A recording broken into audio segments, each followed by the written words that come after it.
Kaixo Etxemillano naiz, atzo arratsaldean aurkeztu genuen Amurrioko antzokian Ezina ekinez egina dokumentala. Dokumental honetan, Ezina ekinez egina Amurrioko taldea, erakusten dugu nola den bere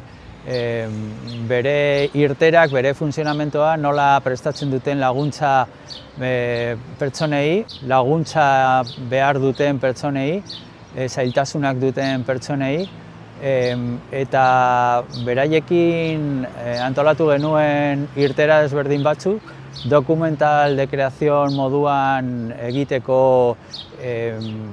atzo ikusi genuen pelikula. Amurrioko antzokian egin genuen aurrestrenaldia, oso hunkigarria izan zen, elkartu den jendea oso ondo baloratu zuen ikusi dena, han ekitaldi osoan, elkarrizketa batzuekin, solasean egon ginen ere, Amurrioko musika eskolako talde batekin, Eklektia taldearekin, entzun genuen musika polita ere. Bueno, hurrengo pausoa izango da azaroaren bukaeran, Guggenheimei botako egingo da estrenaldia, estrenu ofiziala esan dezagun. Atzoko aurrestrenaldia salbuespen bat izan zen eta lortu genuen baimena aurretik protokolo saltatu genuen pixka bat, normalean unetxeak antolatzen duen protokoloarekin, eta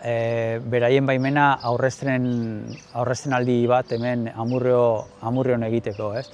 Guggenheimen estrenu ofiziala azaroaren bukaeran izango da.